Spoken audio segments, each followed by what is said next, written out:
akomeza abane namwe mwebwe mwese mwakoze subscribe ku Kibabi TV. Turacyakomeje n'ibimera tureba akamaro kabyo kuko benshi twasanze ko babirya batazi akamaro kabyo. Uyu munsi rero turaza kureba ku kamaro k'imizabibu, akamaro idufitiye ku buzima bwacu. Imizabibu ni imbuto zizwi kuva kera kandi zifite amateka atandukanye meza. Izi mbuto ziboneka mu mabara anyuranye ariko ayazwi cyane ni izisa na move n'umutuku, gusa habaho n'izifite ibara ry'icyatsi cyeruruka. Mu mizabibu dusangamo intungamubiri zinyuranye arizo zigira izi mbuto ingirakamaro cyane ku buzima bwacu bwa buri munsi ndetse no ku magara yacu. Kuba twakoresha imizabibu ari nta kibazo cyane. Mu mizabibu dusangamo vitamine A, vitamine C, vitamine B6, BNF ndetse na vitamine K. Hakazamo na potassium, calcium, ubutare, phosphore, umuringa, manganese, magnesium, selenium. Si ibyo gusa kandi kuko tunasangamo flavonoide na fibre, byose bikaba bifitiye akamaro kanini umubiri wacu. Akamaro k'imizabibu ku buzima, icyambere nuko adufasha kuri asthma. Izwiho kuba ifite ingufu zo guhangana na asthma kubera ko ikize kuri vitamine C. Si ibyo gusa kandi kuko kubifasha mu kongera amazi mu mubiri, ituma mu bihaha hahera, nuko ibibazo bya asthma bikoroha. Cya kabiri ni ku magufwa. Nkuko twabibonye mu mizabibu harimo imyunyungugu inyuranye nk'umuringa, ubutare na manganese. Iyi myunyungugu yose akamaro kayo k'ingenzi ni ugukomeza amagufwa.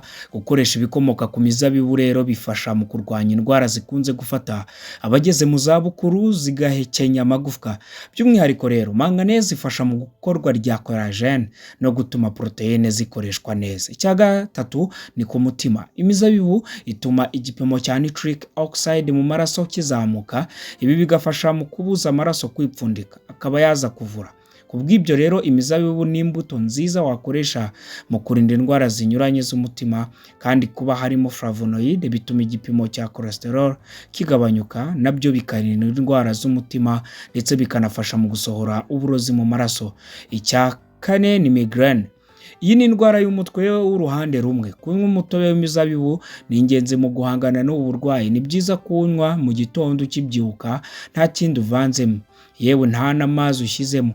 Nyamara kandi kunywa divayi itukura ikorwa nayo mu mizabibu bishobora kugutera uyu mutwe. Si ibyo gusa kuko ibitera uyu mutwe ni byinshi, kandi uyu mutobe w'imizabibu uvura hatitawe ku cyaguteye uyu mutwe. Gatanu ni ukwituma impatwe. Mu mizabibu dusangamo amasukari na cellulose ndetse na za acide. Ibi byose iyo bihuye bifasha mu kurwanya kwituma impatwe. Si ibyo gusa kuko binafasha mu koroshya kuribwa mu nda biterwa n'igogorwa rigenda nabi. Mu mizabibu habonekamo fibre zifasha mu igogorwa no gutuma wituma neza. Niba uri guhitwa uzirinde izi mbuto kuko zaguhuhura. Umunaniro, imizabibu y'icyatsi iba irimo ubutare bwinshi ugereranyije n'iyifite andi mabara. Umutobe wayo ni ingenzi ku bantu bafite ikibazo cy'ubutare buke n'abakirutse indwara, inkomere, ababazwe, abagore batwite kuko nibo baba bakeneye ubutare kurenza abandi.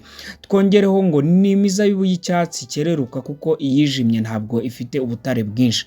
Ubutare rero nibwo umubiri uba ukeneye kugira ngo uhangane n'ikibazo cy'umunaniro, kuko iyo ubutare bubaye bwinshi umwuka wa oxygene winjira ari mwinshi, nuko ingufu z'umubiri zikiyongera. Diabete. Ubushakashatsi bwa vuba bwagaragaje ko gukamura igishishwa cy'imizabibu ugakuramo umutobe, uwo mutobe ugira akamaro mu kugabanya igipimo cy'isukari mu maraso, nuko bigafasha mu guhangana na diabete.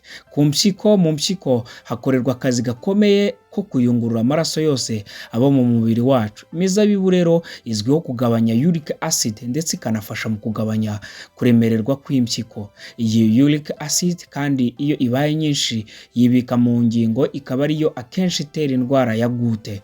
Ikindi ni ukwica microbe. Imizabibu itukura yifitemo ingufu zo guhangana na virusi kimwe na bakteri yinjira mu mubiri irwanya virusi itera imbasa, kimwe na virusi ya herpes simplex ikunze gufata mu myanya ndangagitsina n'ahandi ku ruhu.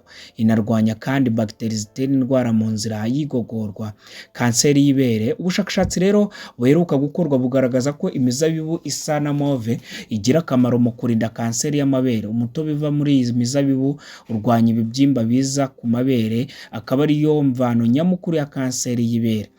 Ntabwo nyamara bigarukira kuri kanseri y'amabere gusa, kuko no ku bundi bwoko bwose bwa kanseri gukoresha iyi mizabibu bifasha mu kuyirwanya.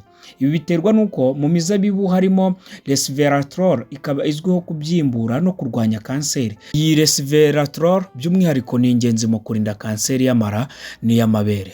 Si ukuzirinda gusa, ahubwo kuko inarwanya no ko yakomeza gukura no gukwirakwira mu mubiri iyo yamaze kuwugeramo. Ikindi ni ku maso.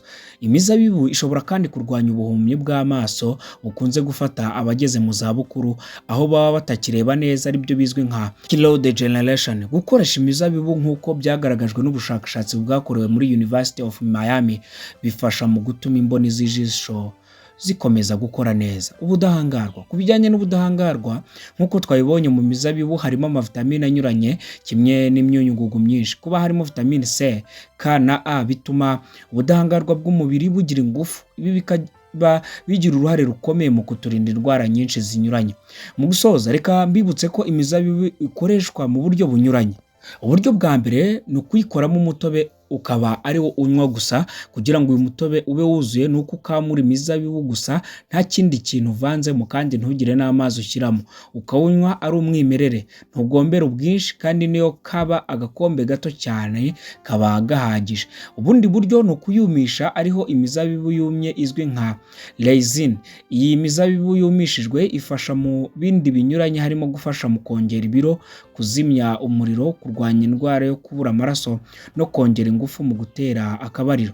Twongereho ko umwana ushobora kumuha imizabibu iyo afite amezi 7 kuzamura gusa, ukamukuriramo kariya gashishwa k'inyuma, ubundi ugasya ugakuramo agatobe cyangwa igipondo.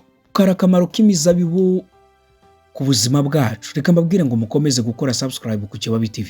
Njyewe ndabakunda, nitwa Freddy. Mugire umunsi mwiza kandi muhahe muronke.